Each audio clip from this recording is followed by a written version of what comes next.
Good morning, everybody.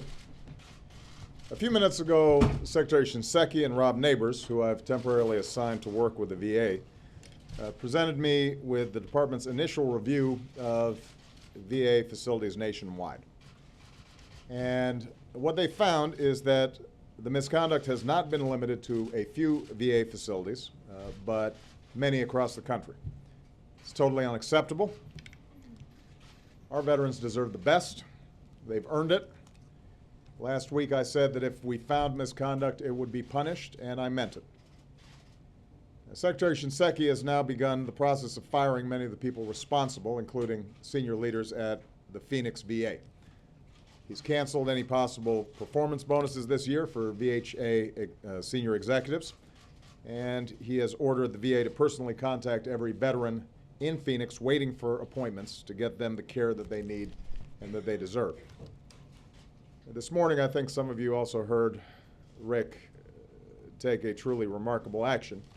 In public remarks, he took responsibility for the conduct of those facilities and apologized to his fellow veterans and to the American people. And a few minutes ago, Secretary Shinseki offered me his own resignation. With considerable regret, I accepted. Rick Shinseki has served his country with honor for nearly 50 years. He did 2 tours of combat in Vietnam. He's a veteran who left a part of himself on the battlefield. He rose to command the 1st Cavalry Division, served as Army Chief of Staff, and has never been afraid to speak truth to power. As Secretary of the VA, he presided over record investments in our veterans, enrolling 2 million new veterans in health care, delivering disability pay to more Vietnam veterans exposed to Agent Orange, making it easier for veterans with post-traumatic stress, mental health issues, and traumatic brain injury to get treatment, improving care for our women veterans. At the same time, he helped reduce veteran homelessness and help more than 1 million veterans, service members, and their families pursue their education under the post-9/11 GI Bill. So Rick's commitment to our veterans is unquestioned. His service to our country is exemplary. I am grateful for his service, as are many veterans across the country. He has worked hard to investigate and identify the problems with access to care. But as he told me this morning, the VA needs new leadership to address them. He does not want to be a distraction because his priority is to fix the problem and make sure our vets are getting the care that they need. That was Rick's judgment on behalf of his fellow veterans. And I agree. We don't have time for distractions. We need to fix the problem. For now, the leader that will help move us forward is Sloan Gibson, who will take on the reins as acting secretary. Sloan became Deputy Secretary at the VA just 3 months ago, but he too has devoted his life to serving our country and our veterans. His grandfather fought on the front lines of World War I. His father was a tail gunner in World War II. Sloan graduated from West Point, earned his airborne and ranger qualifications, and served in the infantry. And most recently, he was president and CEO of the USO, which does a remarkable job supporting our men and women at war, their families, our wounded warriors, and families of the fallen. So all told, Sloan has 20 years of private sector and nonprofit experience that he brings to bear on our ongoing work to build a 21st century VA, and I'm grateful that he is willing to take on this task. I met with Sloan after I met with Rick this morning and made it clear that reforms should not wait. They need to proceed immediately. I've also asked Rob Neighbors to stay at the VA temporarily to help Sloan and the department through this transition and to complete his own review of the VHA. In the meantime, we're going to look diligently for a new permanent VA secretary, and we hope to confirm that successor and fill that post as soon as possible. Now, we're going to do right by our veterans across the board, as long as it takes. We're not going to stop working to make sure that they get the care, the benefit, and the opportunities that they've earned and they deserve. I said we wouldn't tolerate misconduct, and we will not. I said that we have to do better, and we will. There are too many veterans receiving care right now who deserve all of our best efforts. and an honest assessment if something is not working. This week I visited some of our men and women in uniform at different stages of their service. Our newest Army officers who graduated from West Point, our troops currently serving in Afghanistan, our veterans and our military families at Arlington. And what I saw is what I've seen in every single service member, veteran, and military spouse that I've had the privilege to meet. A selfless, clear-eyed commitment to serving their country the best way that they know how. They're the best that our country has to offer. They do their duty. They expect us to do ours. So today I want every man and woman who served under our flag to know, whether your tour has been over for decades or is just about to end, we will never stop working to do right by you and your families. Let me take a couple questions. Leo Shane from the Military Times. Mr. President, what changed in your opinion of Secretary Shinseki in the last few days? You had said you had confidence in him, even him coming in today and saying it was time for him to resign. What made the difference in your mind? Rick's judgment. I think his belief that he would be a distraction from the task at hand, which is to make sure that what's broken gets fixed so that his fellow veterans are getting the services that they need.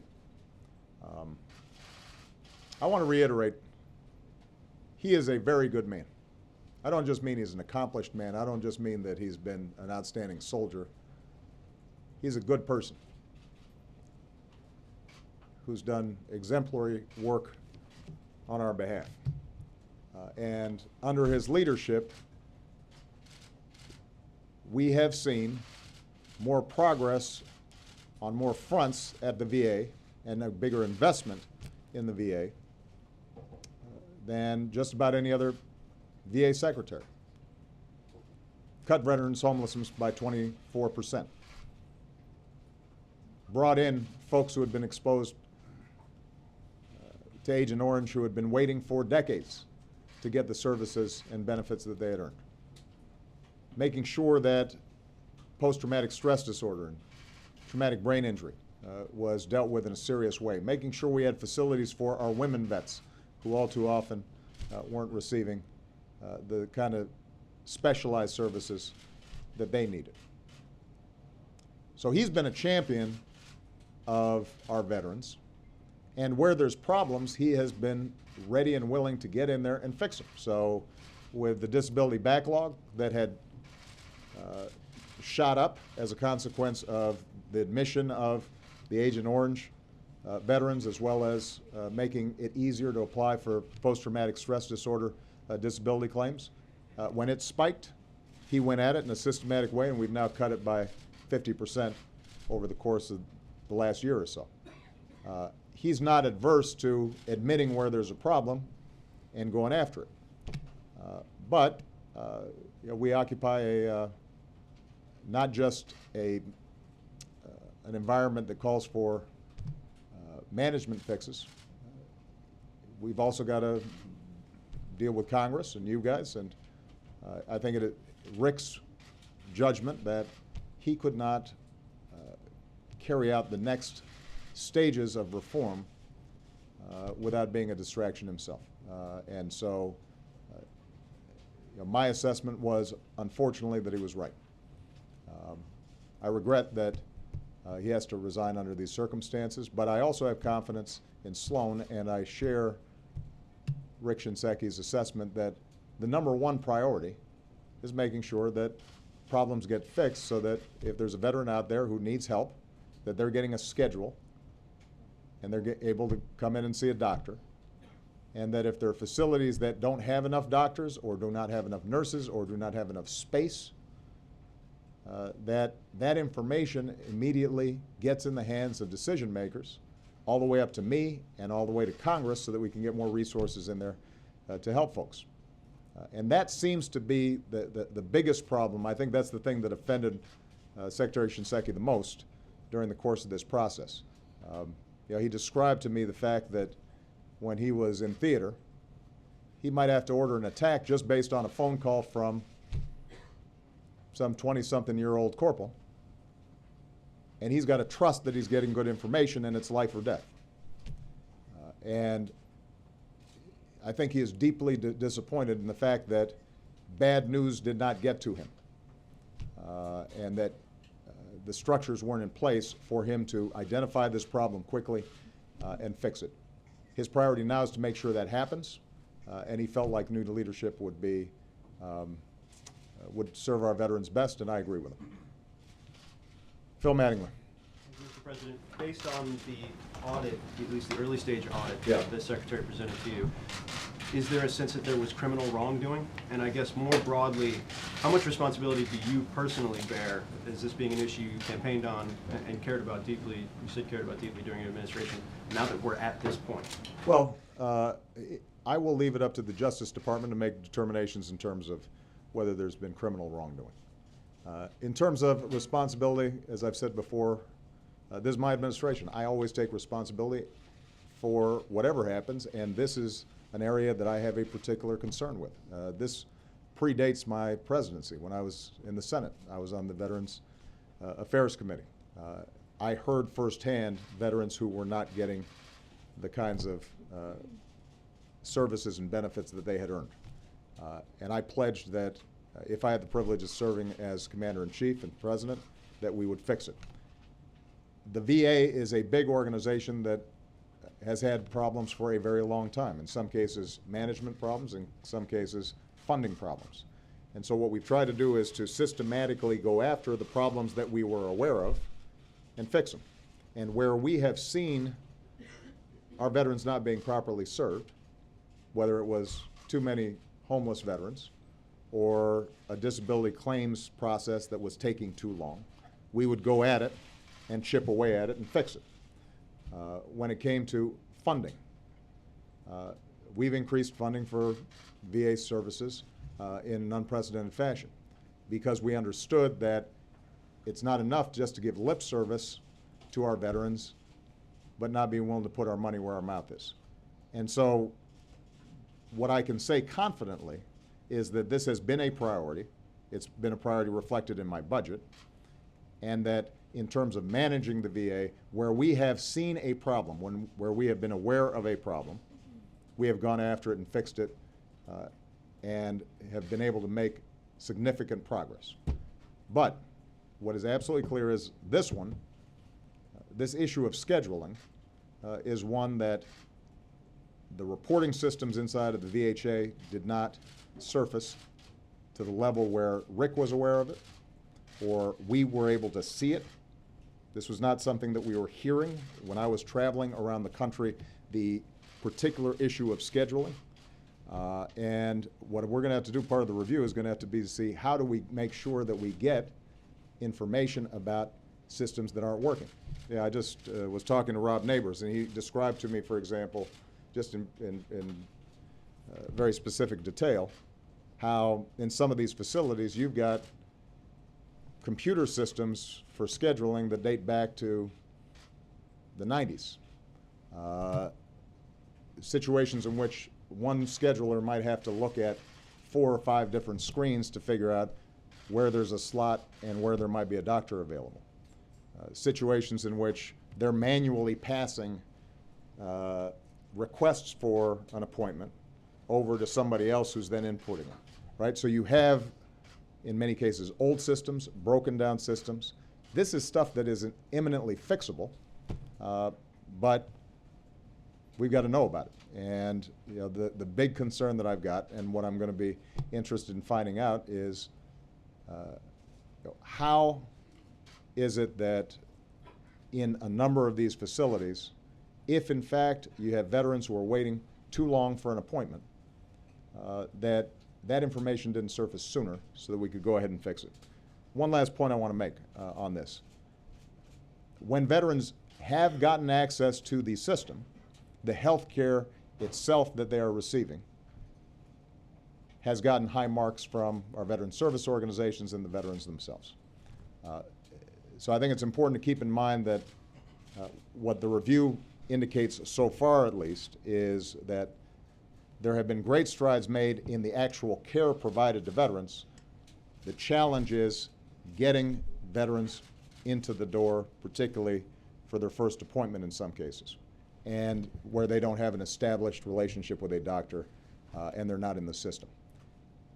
Part of that's going to be technology, part of that is management, but as Rick Shinseki himself indicated, there is a need for a change in culture within the VHA and perhaps the VHA as a whole, or the VA as a whole, that makes sure that bad news gets surfaced quickly so that things can be fixed. And I know that was the attitude of Secretary Shinseki, and that was what he communicated to folks under him, but they didn't execute, and that's a problem.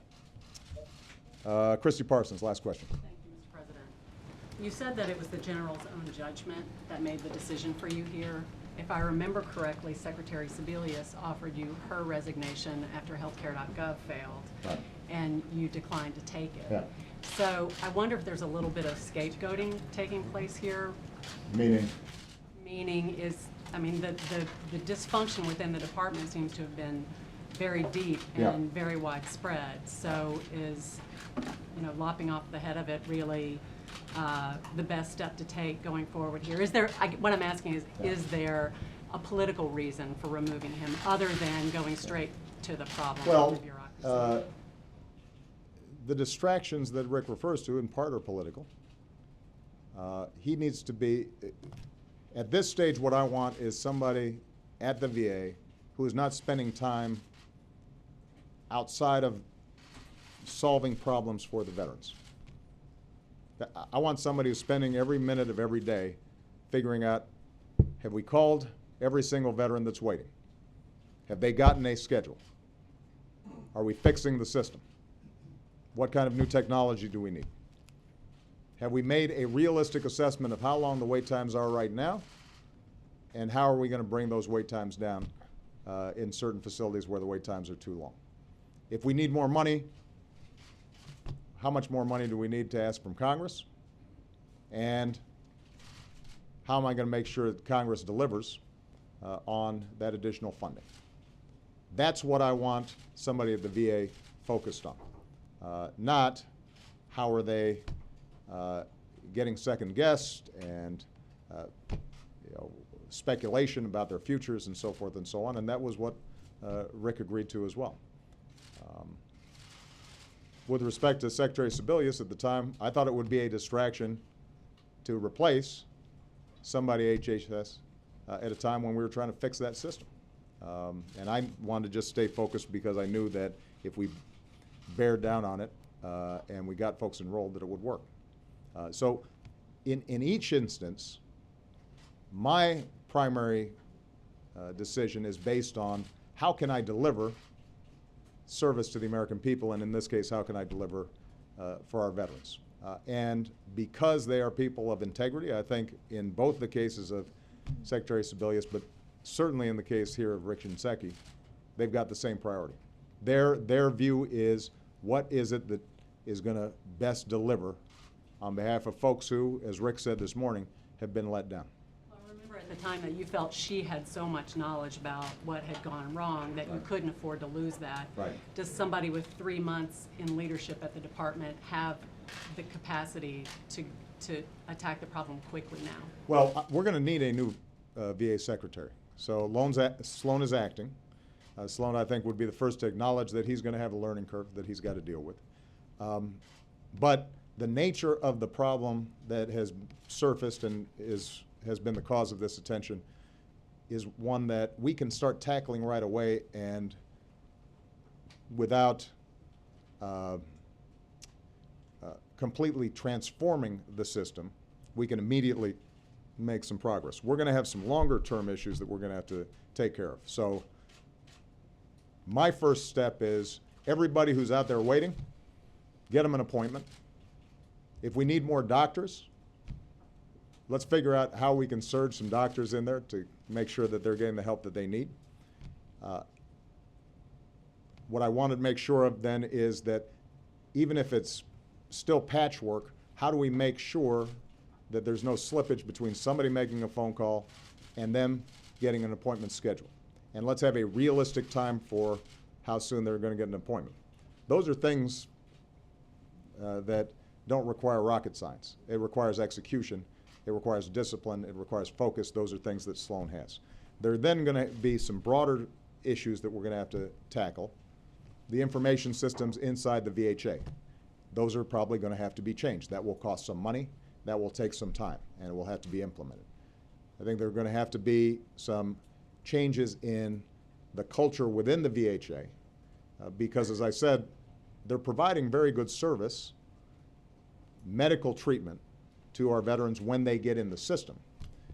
But they don't have, apparently, the state-of-the-art operations that you would want to see, for example, in a major medical center or hospital.